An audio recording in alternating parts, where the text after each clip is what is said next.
Okay, this is a road trip take 2. So in the next 30 days, I'm gonna be driving tour through about more than 20 states.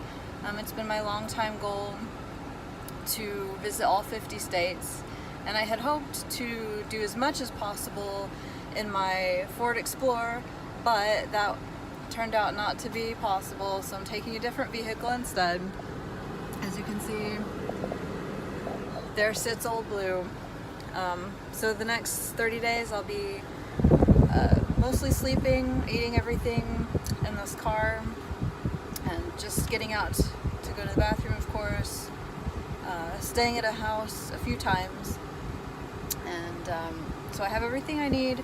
I'm isolating, I'm going to be wearing a mask, being safe, and seeing some beautiful parts of the country, and I'll be posting videos all along the way. First stop is going to be Albuquerque, New Mexico. That's tonight, that's my home state, and then tomorrow off to Kansas. So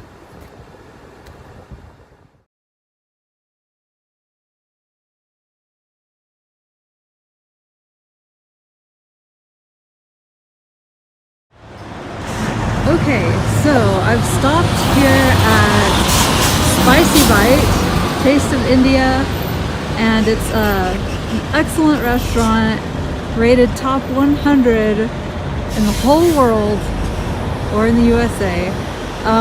If you can read Punjabi, you can know that this is actually a Punjabi restaurant, which says right there, Punjabi Dabha, and it's right across the street from this pilot truck stop, which has a janky iron skillet restaurant, so I don't know why anybody would eat there instead of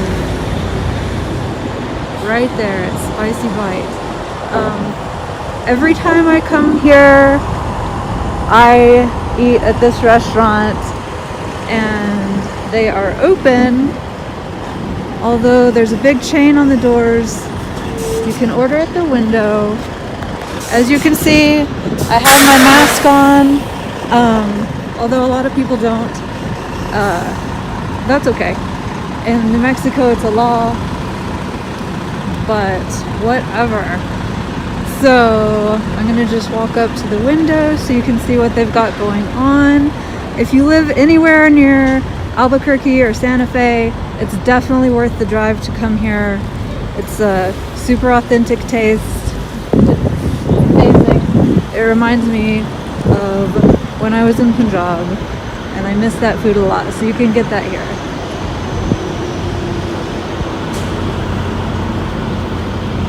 So if you come here, you can just order at this window, and this is their menu.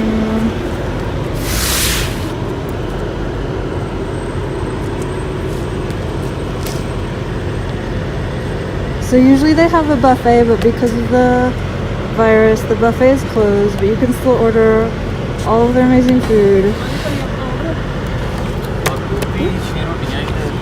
And it's been raining here, so things are wet.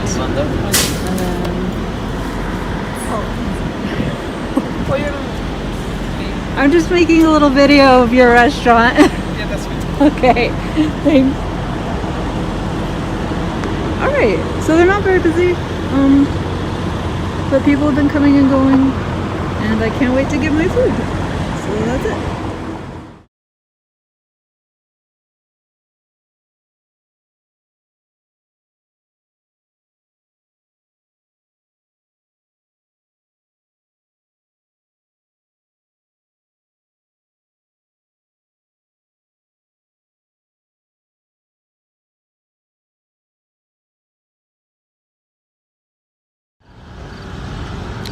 Good morning.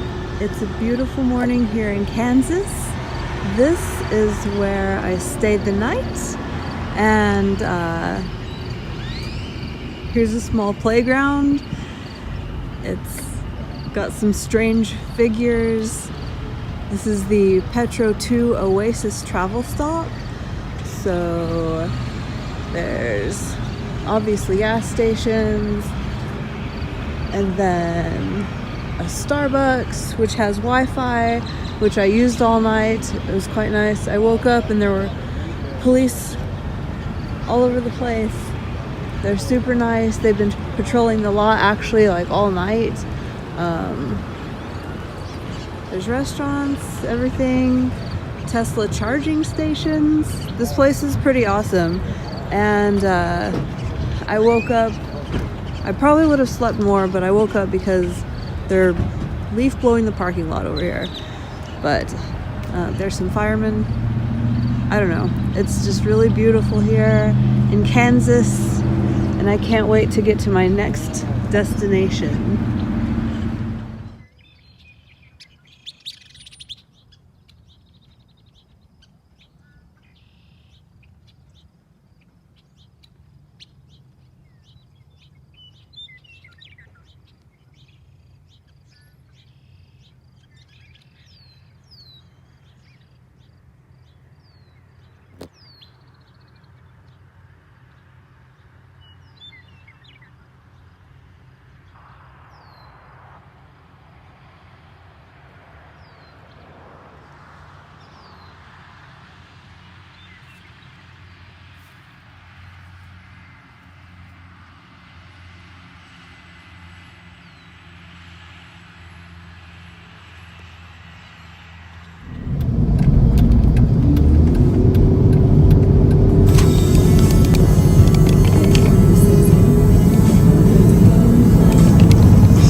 Continue on I-680 East for 3 miles.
You have arrived.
in grad school, I first read Annie Dillard, but I didn't read this book, Pilgrim at Tinker Creek.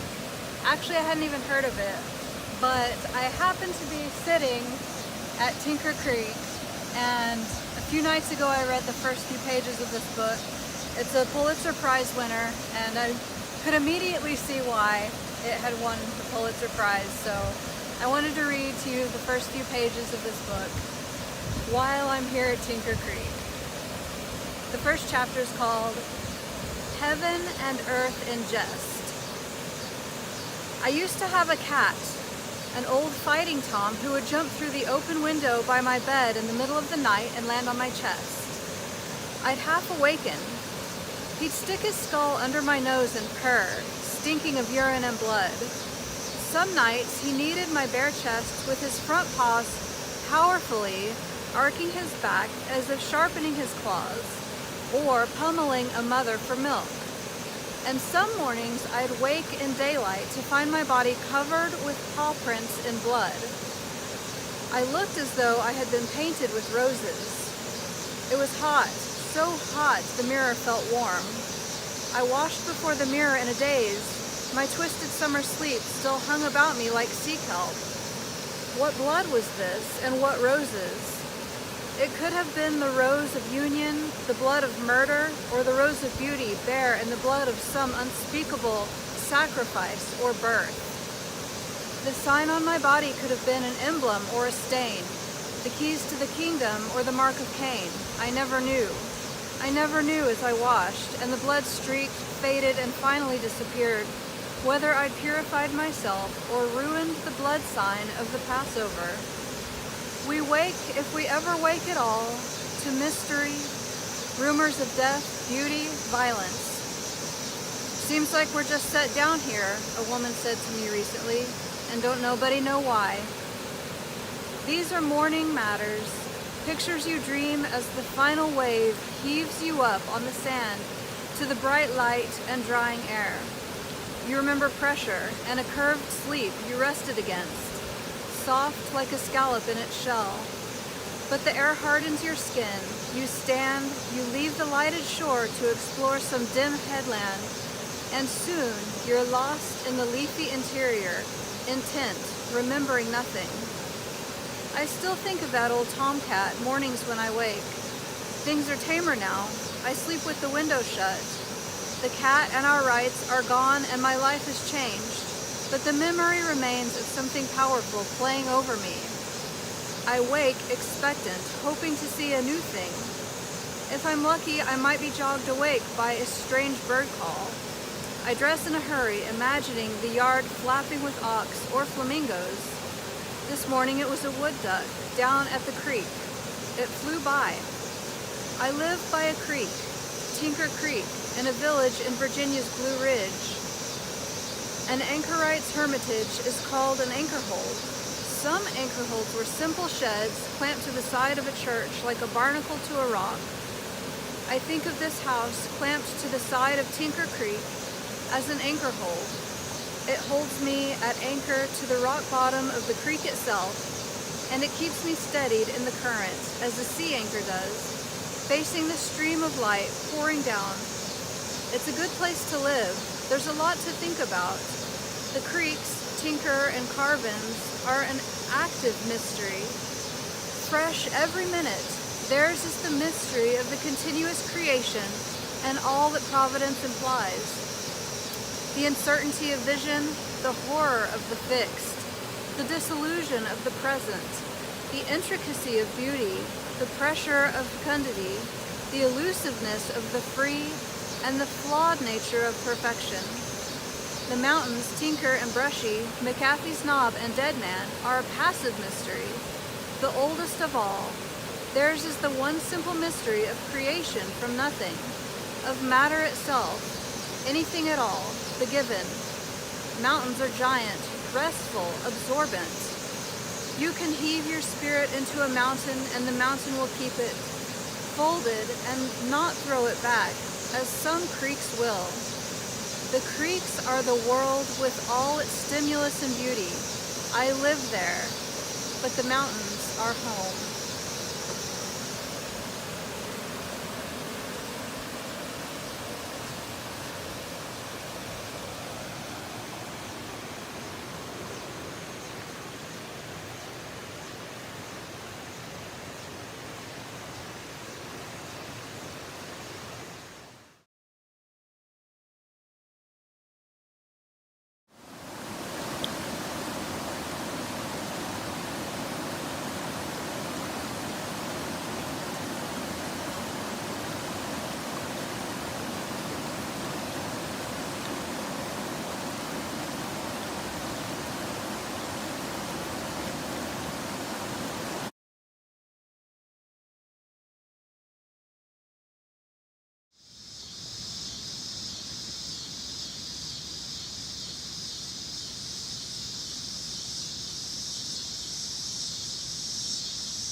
So here I am in St. Louis, Missouri, at the gateway to the west, the St. Louis Arch. And here there's a great view of the Mississippi River. As soon as you cross the river, you're in Missouri. So this is my last state. I've completed my goal. 50 states have been visited. And still, I believe Vermont is the absolute best state in the whole country. So I can't wait to move to Vermont. But yeah, so gateway to the west. From now I'll be heading west back home to Phoenix. And there's still a lot of adventure to go, but the goal is now complete. So, signing off from the Arch.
I am Zoltar, the great gypsy, and I can see your fortune. Come see it too, no?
Hello.